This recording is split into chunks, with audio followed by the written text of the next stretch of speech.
ons lewende hoop. My broer Tom Berning wou reeds van vroeg af in sy lewe predikant word. In 1954 was hy en 3 ander studente in 'n motorongeluk. Hy is op slag dood. Dit was 10 dae voor sy 21ste verjaarsdag. Sy vriendin, Bokkie, was saam in die motor. Haar verjaarsdagpresent vir Tom was reeds gekoop. Dit was 'n afskrif van Tretjikov se skildery Die Verlore Orgidee. Iemand het opgemerk dat die skildery simbolies is van Tom se studiejare. Hy moes 7 jaar studeer om predikant te word en is dood in sy 2de jaar. In die skildery is daar 7 trappe en op die 2de trap lê die orgidee. Ek het na baie jare in 'n stadium gewonder hoe godsdienstig Tom was.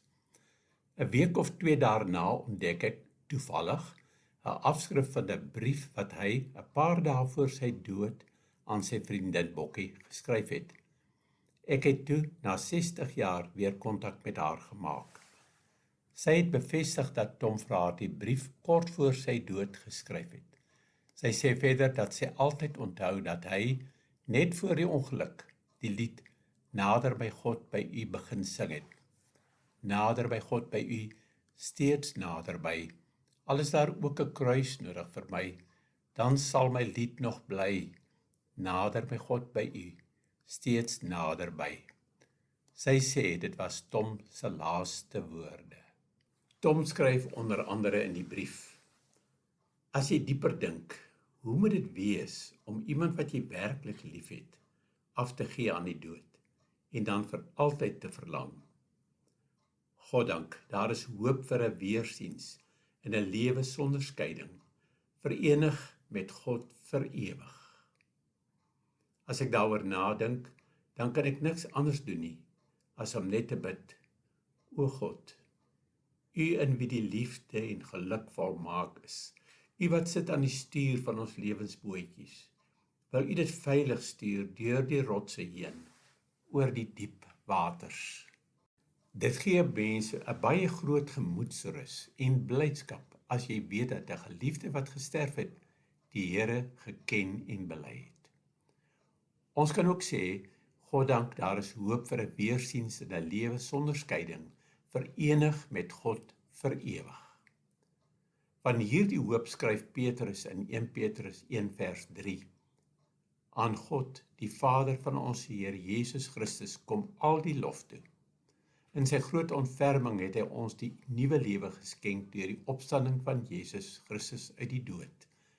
Nou het ons 'n lewende hoop. Jesus is ons hoop.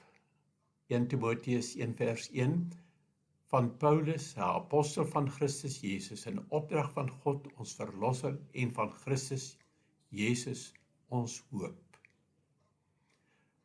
Paulus skryf dat ons nie hoef te treur nie. Ons het hoop, 1 Tessalonisense 4 vers 13. Ons wil hê, broers, dat julle nie onkundig moet wees nie oor wat met die ontslapenis gaan gebeur nie. Dan sal julle ook nie treur nie, soos die ander mense wat geen hoop het nie. Ons glo, omdat Jesus opgestaan het uit die dood, dit ook met ons sal gebeur. 1 Tessalonisense 4 vers 14. Ons glo immers dat Jesus gesterwe, maar ook opgestaan het. Net so glo ons ook dat God saam met Jesus die ontslapenis wat in hom geglo het, na hom toe sal neem.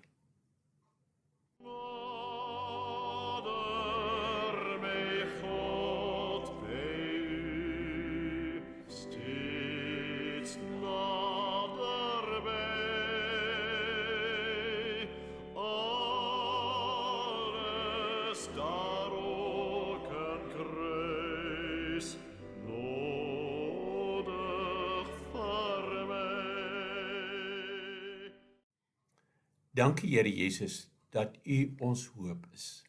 Amen. Op de dag dat ik